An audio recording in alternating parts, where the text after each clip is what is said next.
Thank you. Next, we have Hal and Nadia McKinnon, Budget Waiver Program, APD.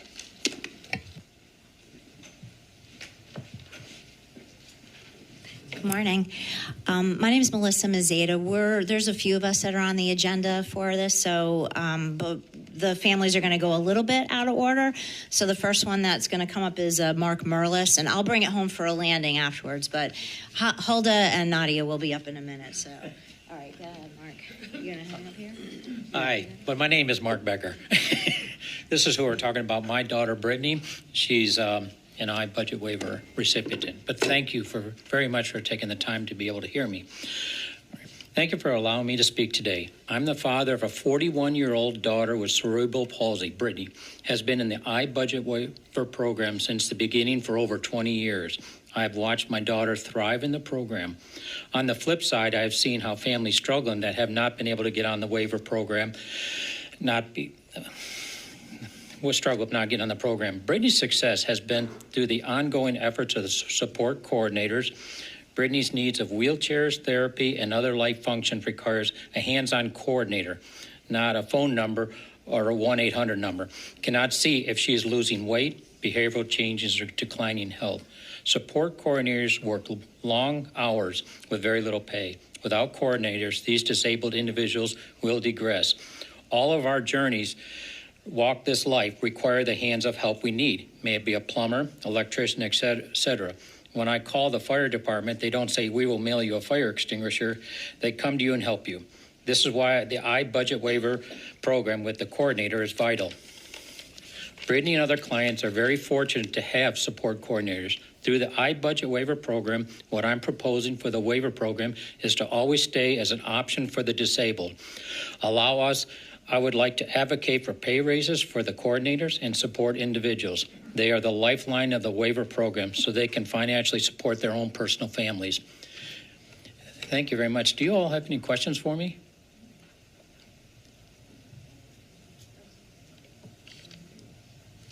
Good. All right. Thank you very much.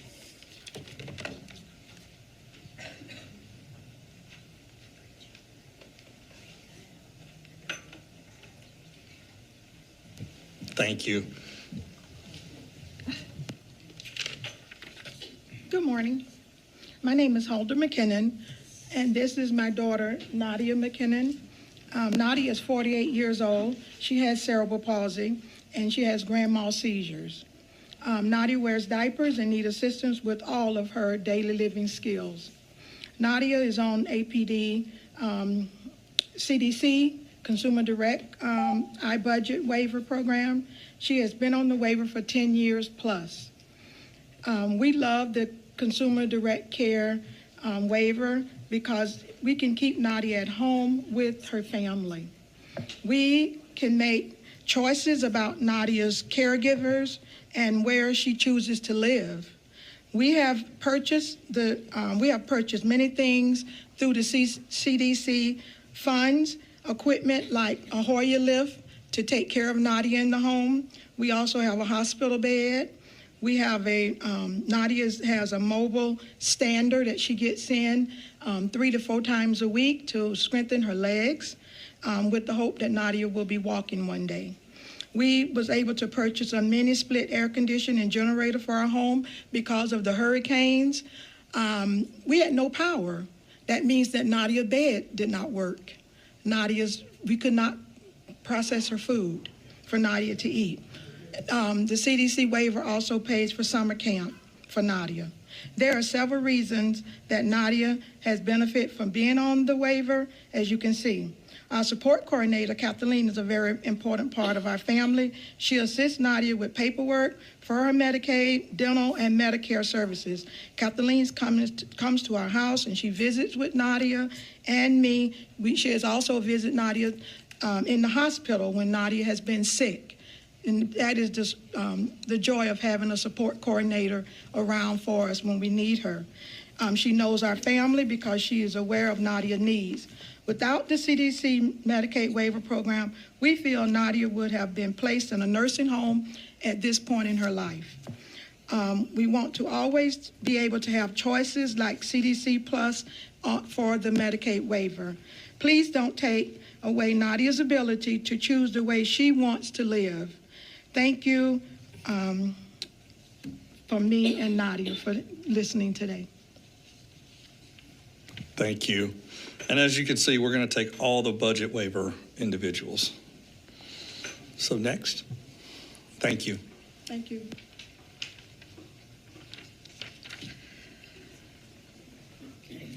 Okay, my name is Angela Ward, and I am here with my Award Living Solutions. I'm a Medicaid waiver service provider contracted with the state of Florida APD. President Al Britton, Chair Nix, and Representative Oliver, I appreciate this time. Thanking you to be here today and speak on behalf of our wonderful friends within the IDD community. As a service provider in the state of Florida, I'm here to express the importance of choice. Recently, APD has made some positive changes, and the state of Florida has approved a pilot managed care project for the wait list in the last year. I would like to share a little bit about the importance of choice and to protect iBudget as an option for our folks that we serve that don't always have family, to advocate for them and to protect them. And waiver support coordination is not a component of the managed care. Our friends like Tim, he needs a lot of advocacy and support and training so that he can be successful in his future. And Tim was not born with a choice. Therefore, we have to protect those choices for our most vulnerable individuals. And I thank you for your time. Thank you.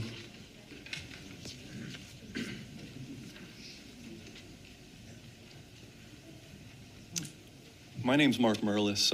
I'm here as a parent. I don't have a speech in front of me. My son Liam, he's 9, and he has autism, and everything that my care coordinators on the iBudget waiver have helped me, because every day I wake up, I don't know if the phone's gonna ring. I don't know if it's gonna be a good day or a bad day, but my care coordinators, when I need them, they're there. And they've been on the program. We've been on the program for a few years now, and your office has actually helped me. Senator Albritton, I didn't even know what you looked like, but I actually called and they were there, and they made things happen for me that I couldn't get done on my own. Same thing with this care coordinator. Right now, I call them. Our providers help us, and every single day when I wake up, I feel like my son has an opportunity. I'm here without a piece of paper, like I said.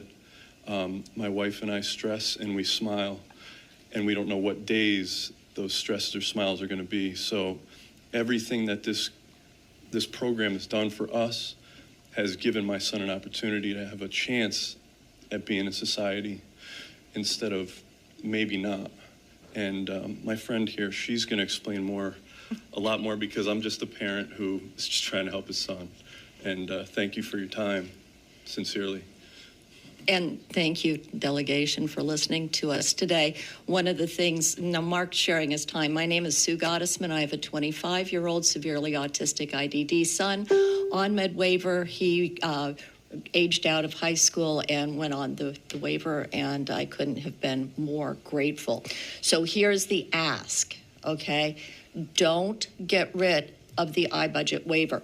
Always hold that near and dear to your heart whenever you're doing anything. Now, I'm not political, but I'm going to take HB 1103 and the sense of urgency you all had pushing through the IDD managed care pilot to all states as a good thing, because somebody said, oh, what?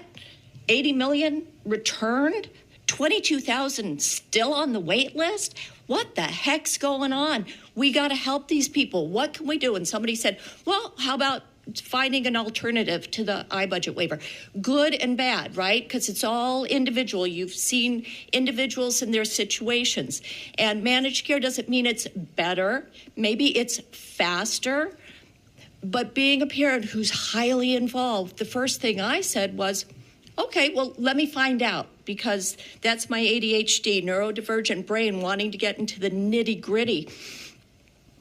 So guess what I did? I went to FCC's site. I went to the portal. I went to see what they offered. Do you know what happened? My search results for HCBS returned 0. And I'm not talking for the new areas. I'm talking for DNI. I'm talking for Miami. I'm talking for Tampa. I did find a lovely adult daycare center in Lakeland, and I called just to make sure that they really did decide. I'm running out of time. The thing is I challenge you to go put yourself in the shoes of the parents and try to find the services you need: respite, adult day training, supported living services. Right? The thing is, and you've heard this before, managed care doesn't come with support. The support coordinators do so much more. I've heard good things about FCC coordinators, but it's almost a conflict of interest because our support coordinators don't have a vested interest in saving money. And of course, you'll save money if you don't have the services to provide. Thank you. Okay, I could go further. Yeah, but thank you. Anyway, that's it. Ma'am. Oh, Okay, Ma'am? she was asking you something. Oh, I'm sorry. sorry. Just can you get with get very Kim real passionate. fast? So I'd love to get your contact info. Thank you. Okay. All right. And I'll bring it home for a landing. Thank you, President Albrecht and Chair Nix and Representative Oliver. Again, my name is Melissa Mazzeda. My friend here is Tim Headley.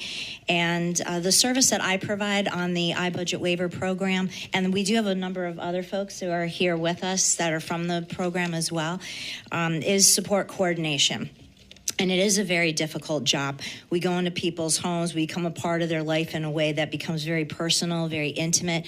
We see things that we can't unsee, and we hear things that we can't unhear and ignore. And we see the stress of the families like Mark was just mentioning, and we see hardship when we initially go into people's homes. We listen to their worries and their fears of what's going to happen to their loved one if something happens to them and they're not around to protect them.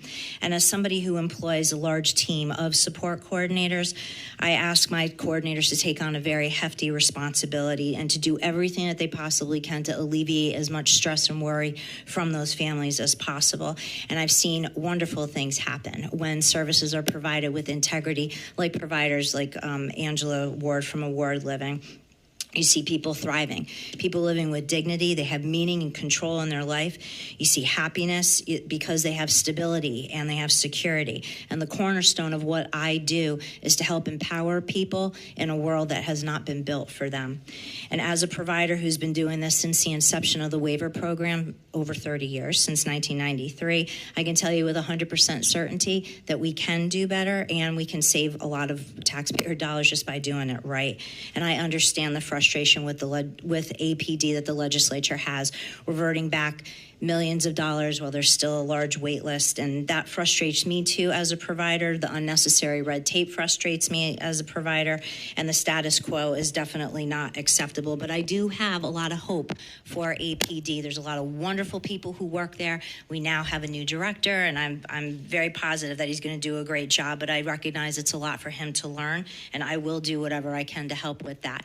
As far as the managed care pilot and the waiver, coming from a provider that's been doing this a long time, I welcome the competition. I definitely welcome it. The pilot's the pilot, the waiver's the waiver. As providers, we should challenge each other to do the best that we can and offer choice to people who don't have a lot of choices in their life. And lastly, President Albrecht, I want to thank the Senate very, very much for including money the last two sessions for onboarding critically needed service providers like support coordinators. Unfortunately, we failed to convince the House of how important that is, but I'm hoping that third time is a charm and it will get in there this year on both sides. But thank you very much. I appreciate your time, and I think we're done here. Okay? All right. Thank you, guys. All right. Hey, could I just really quickly, I appreciate your kind words. Sure. Hello, Tim. He's talking to you now. Hello. Hey, on the 22 shifts, I have to go to the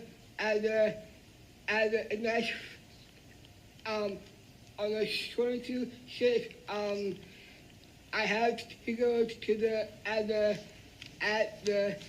Nashville, Tennessee, and then after that, I am going to the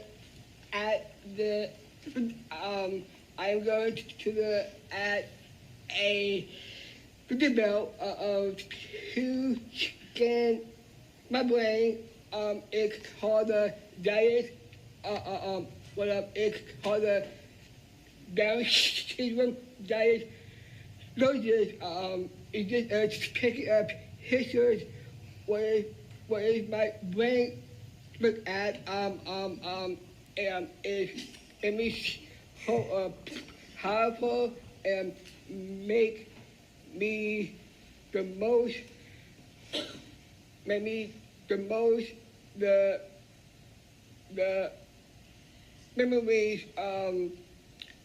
for the Down syndrome. I am first born my hometown at the Richmond, Virginia, VA, 1981. And that's God coming bless. up. And that's coming up, having that brain scan done to help with advancing research for Down syndrome. Yeah. Yes. Thank you So- for being here, Tim, and thank you for your words. So just a couple of things. One, I think it's important for this room to know that Speaker Perez has been the tip of the spear in this space, and he has worked very hard to be creative, be thoughtful, and be supportive. And he has, Danny Perez has a good heart, and this is really important to him. So I have high expectations that leading into this next session, we'll figure out a way to make all this work and be sure that we're, because of goodwill, we're going to find solutions for this, and it's going to be, yes, sir, it's going to be good. So Danny deserves credit for that. The second thing that I will say is a bit of encouragement, at least it's intended to be. So Bob Estalis, the new director, has reached out to me, well, let's just say more than once since the governor appointed him to that role. And he is a very good man. He has a great heart, veteran, just a really, really good human being, and wants to do great work in this space. He is, yes, ma'am, he's a smart man. He's a great learner, a great listener. And I look forward to working with him to figure out where are the hurdles, right, and how we build a better system. So I have high expectations of Bob, and he's going to do a great job. Really, really encouraged by his entire humble attitude in walking into this role and wanting to get it right. So I'm having good expectations. Good. Thank you. We're all very encouraged by it. So thank Yes. you guys. All right.